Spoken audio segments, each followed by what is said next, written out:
구두 말씀을 청해 보도록 하겠습니다. 네, 여러분 반갑습니다.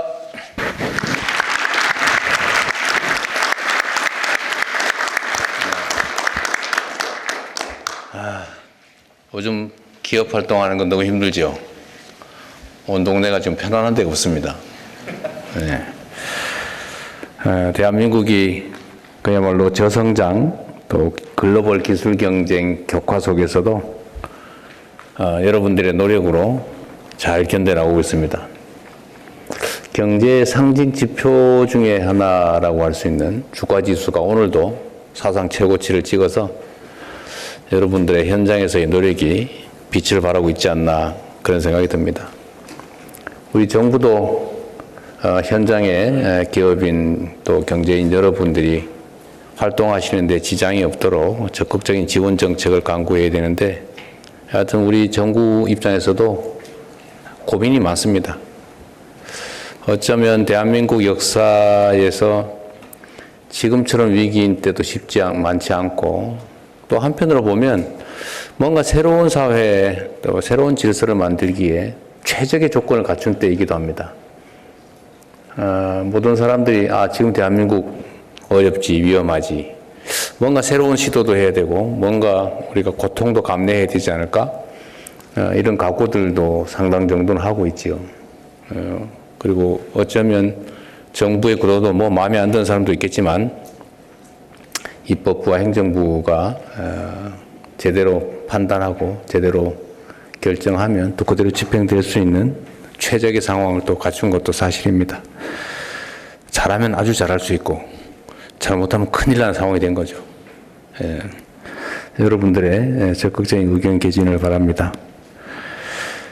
성장과 도약을 위해서는 우리가 자주 얘기하는 것처럼 정말로 이 활동의 발목을 잡고 있는 낡은 규제들을 혁신해야 됩니다.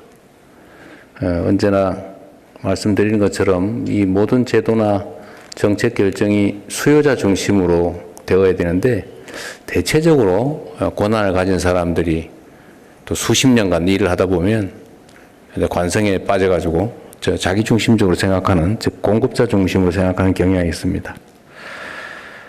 그래서 규제를 좀 완화하자, 뭐 철폐하자, 뭐 심하게 얘기하면 또 제가 하는 식의 표현으로 한다면 합리화하자. 불필요한 규제는 없애거나 축소하고 필요한 규제는 확대 강화하자.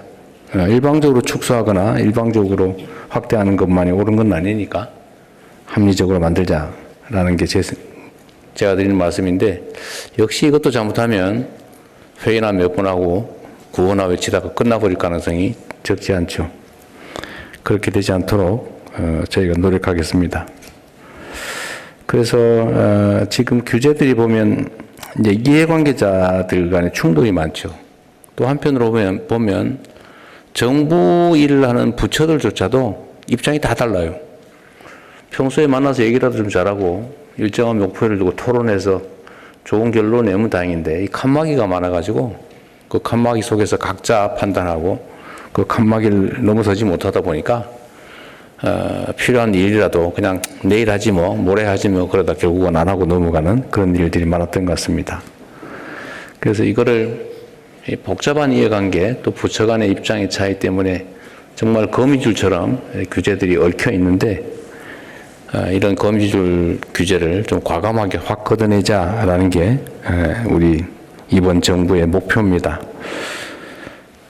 그래서 몇 가지 지금 안을 만들어 봤는데 규제들을 빠르게 바꿔나가려면은 사실은 추진력이 있어야 되죠. 그래서 제가 직접 관할하는 몇 차례의 규제개혁 회의를 한번 해볼 생각입니다. 여러분들의 현장의 의견도 좀 과감하게 듣고 또 필요하다면 법제화를 포함해서 강력한 추진력을 가지고 좀 진행을 해볼 생각입니다. 오늘은 새로운 성장을 열어가는 첫 걸음으로 미래 핵심 산업에 관한 규제를 한번 논의해 보려고 합니다. 세계 각국이 인공지능이니 모빌리티, 바이오 헬스 같은 미래 산업 분야에서 주도권을 획득하기 위해서 정말로 치열하게 경쟁하고 있습니다.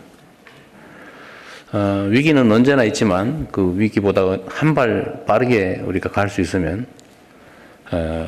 선도적인 입장을 취하고 기회를 누릴 수가 있겠죠. 보통 시험 문제 어렵게 나오면 다들 슬퍼하는데 사실 뭐 수능 시험 쉽게 나온다고 기뻐할 일도 아니죠. 뭐 조건은 다 똑같은 거 아닙니까? 하기 평소에 얼마나 했냐로 결판 나는 거죠.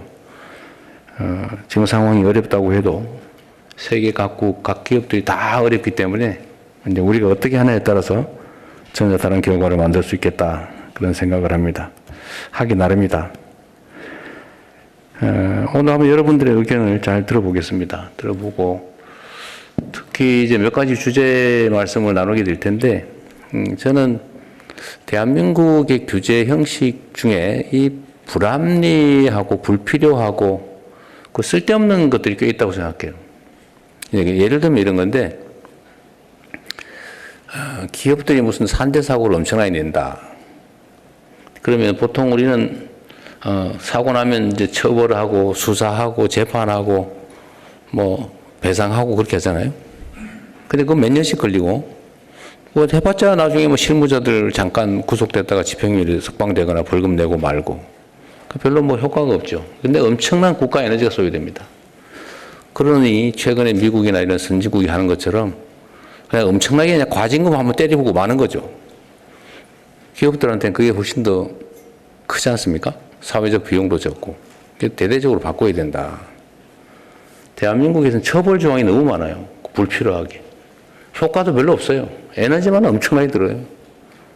이런 것들 대대적으로 이번에 한번 바꿔볼 생각입니다. 얼마 전에 미국에서 그런 요구를 했다고 해요. 한국 사람들 비자 심사하거나 출입국 신고할 때 혹시 처벌받은 전과가 있는지를 자료를 내라고 했대요. 그거 내면 될 것 같아요, 안 될 것 같아요? 우리나라는 전과자 너무 많아요. 뭐 민방위 기본법, 예비군 설치법, 뭐 살림법, 뭐 벌금 10만 원, 5만 원, 막 이게 너무 평생사 해가지고 이거 많아요. 근데 이걸 좀 어떻게 되겠어요? 그쪽에서 보면 처벌받았다니까 우와 엄청난 범죄자구나 이렇게 생각하잖아요. 이게 우리나라가 지금까지 해온 방식입니다. 지나치게 처벌 중심. 그래서 기업인들이 외국에 투자할 때 그렇게 얘기한다고 그래요. 한국은 가서 투자 결정 잘못하면 감옥 가는 수가 있어. 그 배임죄라고 하는 게 있잖아요. 상상 못할 일이죠. 그래서 결정을 잘못했는지 나중에 너 이렇게 했으면 훨씬 더 잘할 수 있었는데 왜 이렇게 해서 기업에 손해를 끼쳤어? 배임죄로 기소하잖아요. 그것도 유죄가 나서 감옥을 가요. 그 위험해서 어떻게 사업을 합니까? 판단과 결정을 자유롭게 하는 게 기업의 속성인데. 어쨌든 이런 것들을 좀 대대적으로 고쳐보자. 오늘 그런 얘기도 한번 해보면 좋겠습니다. 뭐든지 합리적으로, 타당하게, 공정하게, 실효적으로 할 필요가 있지 않겠냐 생각이 듭니다. 여러분들의 좋은 의견을 많이 들어보겠습니다. 고맙습니다.